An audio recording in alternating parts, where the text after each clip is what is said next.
All right, in section 2.4, Foundations of Math 10, textbook, page 89, we're going to take a look at this section here. And I got you to copy out into your notebook here this, this diagram. Now, these are called nested triangles. And I want to point out to you, there are a few triangles here. The first one is triangle ABC. That's the first triangle that you see there, right? The second triangle is triangle ADE, right? Second one. And of course the third one would be this larger one here, AFG.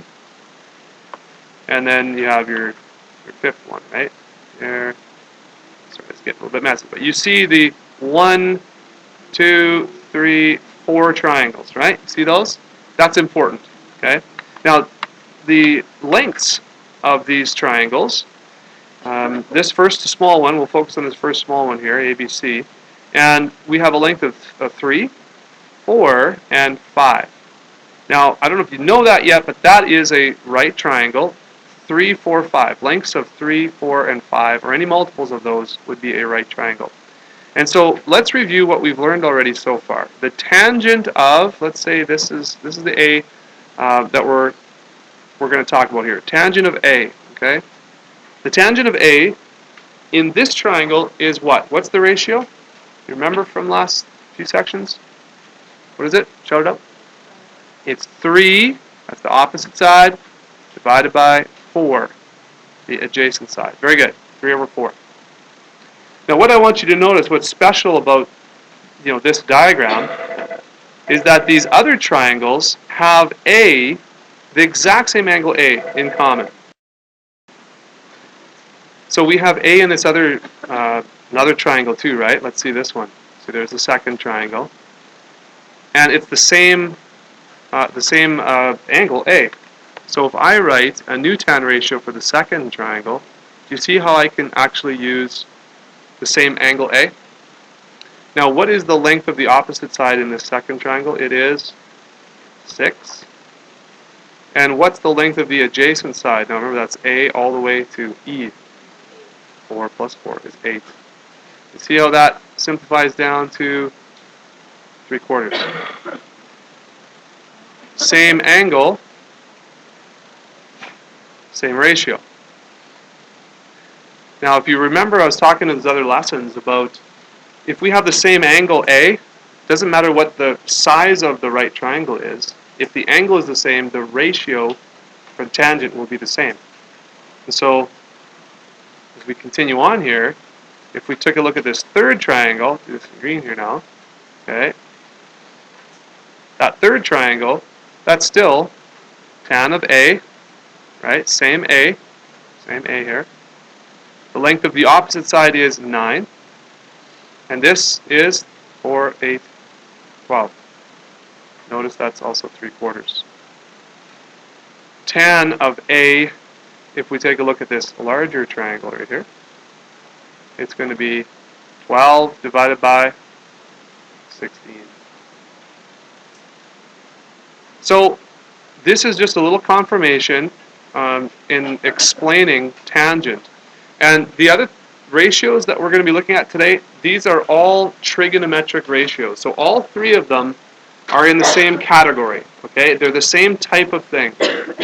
They talk about slightly different ratios, but we've talked about tan, and I just want to show you through this diagram that if you have the same angle A, the ratios of the opposite side divided by the adjacent side should always be the same. Alright, so I am going to start over here now, and you don't have to erase everything that you've written down, but I do want to use the same triangle, and I want to talk about these other ratios. Okay? The sine ratio. Alright, we've talked about tangent.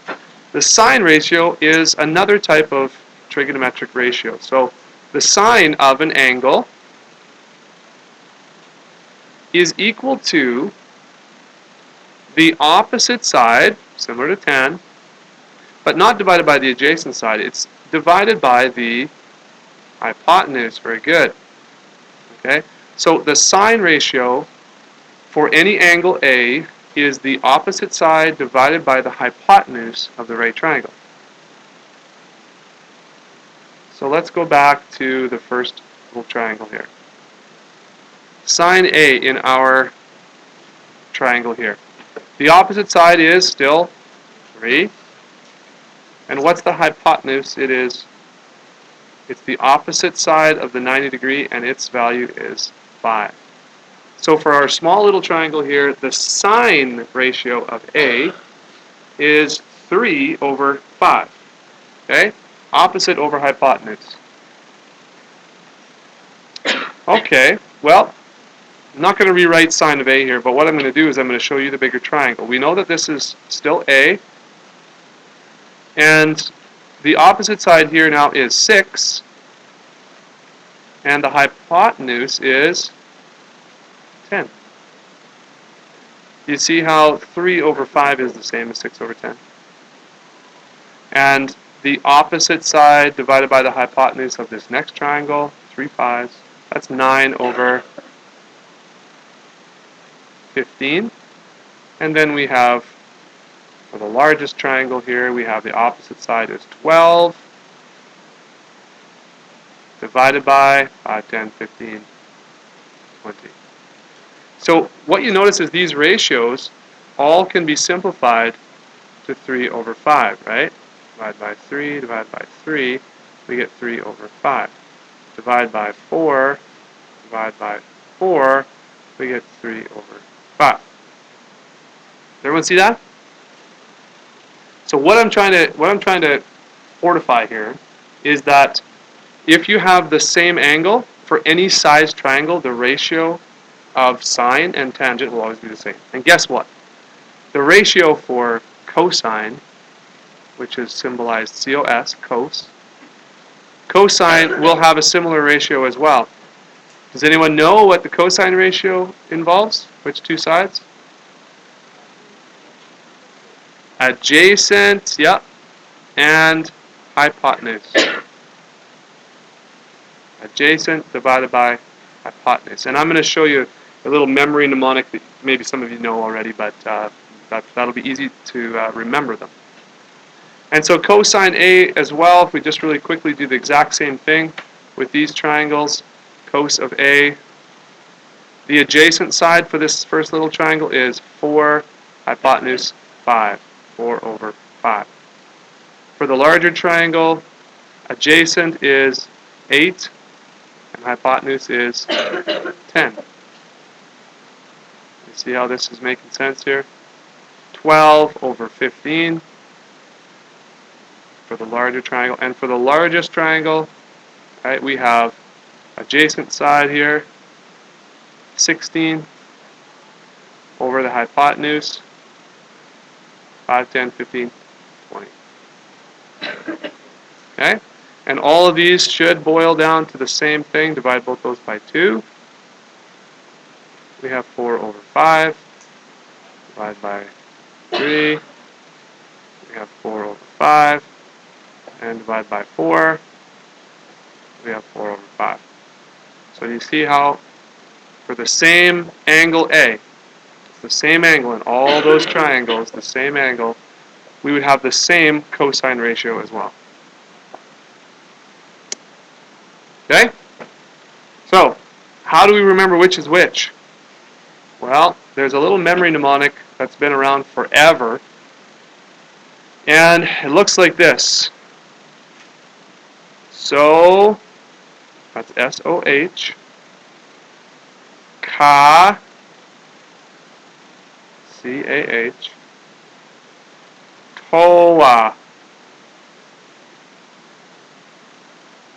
Sokatoa. No, it's not a greeting in some ancient language. It's a memory mnemonic. That means it's going to help you memorize or remember what these trig ratios are. And how does it work? Well, S is sine. And sine equals, what's next? Opposite. So sine of some angle equals opposite divided by hypotenuse. Cosine equals adjacent over hypotenuse. And of course the tangent, which we've studied already in length, tangent of whatever angle is opposite side divided by the adjacent side. So SOHCAHTOA will help you remember which sides are associated with which trig ratio. Okay? So remember, these ratios hold true for right triangles. Okay? Ratios hold true for right triangles.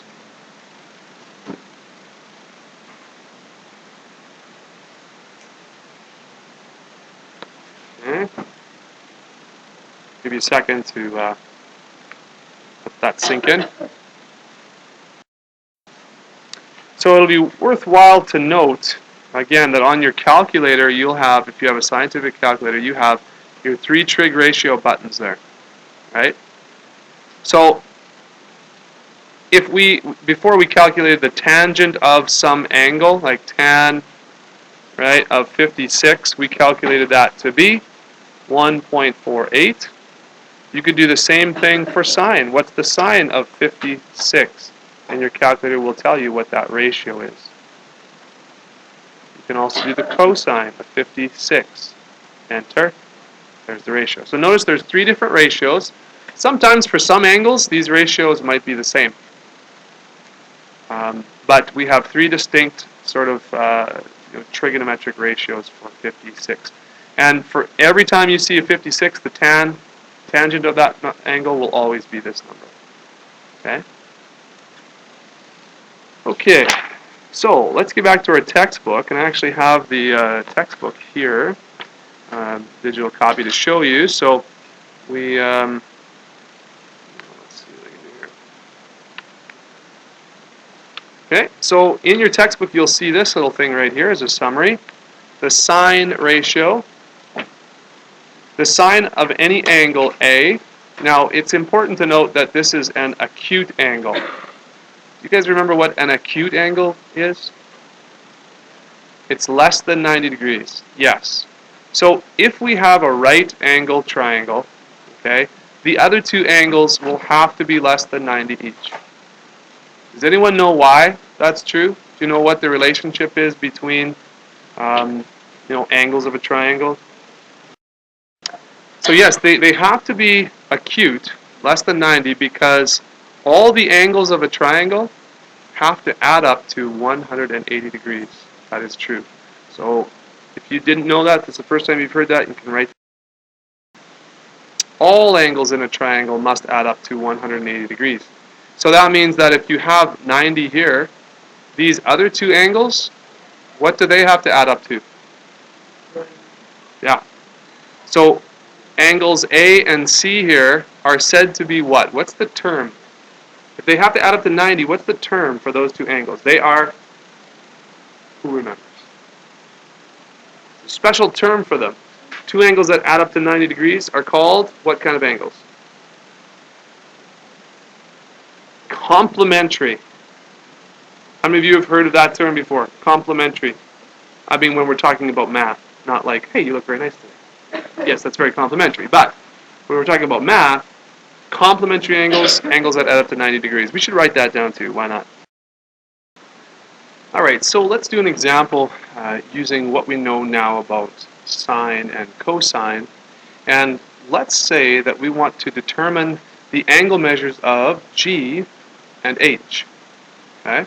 So find G, angle G, and angle H. Okay? So in this question, we can do that. Because we know all 3 trig ratios, so ka, toa, I can pick either angle here, and I can say, all right, I know what. Let's pick H. Okay, if I pick H, you look at the sides that you're given. I'm given 6, which according to H is the opposite side. And I'm given 14, which according to H is what? Is it the adjacent side or the hypotenuse? Well, you look at the 90-degree angle, and this side is opposite the 90-degree angle, so this is the hypotenuse, okay? And this is the adjacent side here, which we're not given. So it would be a good idea to use the values that you're given. So what trig ratio relates opposite and hypotenuse? Let's see, opposite and adjacent, adjacent hypotenuse, there we go, opposite and hypotenuse, it is sine. So guess what? You go, I am going to write sine of h, I don't know what h is yet, but I know what its ratio is. Opposite, that's 6, divided by hypotenuse, 14. And that's enough information for you to solve for angle h. Now, 6 divided by 14, you can just go ahead and use that, write that as a decimal. 6 divided by 14, okay, is this big long decimal here. All right, so you can copy a portion of that out at least. Leave this on your calculator to use the whole decimal in a second. 0.42857, let's say. 0.42857, and that's what sine of h is going to equal. So if you remember back from previous lessons, to solve for h here, to get rid of this sine part, we do sine to the negative 1. And of course, when you do one side, you have to do to the other side. So h is going to be, well, let's get on our calculator here, and let's go second function sine, because that's what sine to the negative 1 really is. And I'm going to use all the decimal places here, so I'm just, see my answer function there? Second function answer. So I'm going to take sine to the negative 1 of this big long decimal, and that's going to give me 25.38 for angle degrees. So 25, and we'll maybe just go 0.4, okay? Degrees. Okay, so that's angle h. So we've got angle h, check. Finding angle g, there's two different things you could do here now. Let's see, angle g. Can we use 6 and 14 and the trig ratio to find angle g? Yes, you could. Let's see, which one? Well, this is hypotenuse, and this is, according to angle g, this 6 is the adjacent side, right? So which trig ratio is adjacent and hypotenuse? Oh, there it is, adjacent, hypotenuse. We're going to use cosine. So this is one way you could do it. You could say cosine of g equals adjacent side over hypotenuse. And then you could solve for g this way. But the other thing you could do, which might be a little bit simpler, is to remember this rule that we just wrote down. All angles in a triangle must add up to 180 degrees. We know this. And so guess what? If you know that in this triangle we have 90 degrees as an angle right here, okay, and we just solved for h, we also have 25.4. You know that if you add up the third angle, that has to equal 180 degrees, right? So you know this about this triangle. So that would be 180 minus 90 minus 25.4 will give you angle G. That's the other way you could do it. And if you perform that operation on your calculator, you see that angle G is 64.6 degrees. And a quick check, you got 25.4 plus 64.6 plus 90, that should equal 180. Okay? And so for this question, there you go. I've circled a lot of things here, and remember I said just to circle your answers, so make sure you circle, square, highlight, angle H and its measure, and angle G and its measure, and make sure you have your work shown. Communicate to me what you've done to solve for those. And that's the way you could do a question just like that. Function just like we did over here. We have a lot of questions just like this, and then of course like this, solving for the angles. In the next section, which you probably are already ready for, but it'll be solving for the length. So I'll give you the angle, and you'll have to use a cosine to solve for a missing length, let's say. So very much similar to what we did with tan. So that's the lesson for 2.4. And just remember your SOHCAHTOA there. And yeah, that's the introduction to sine and cosine ratios.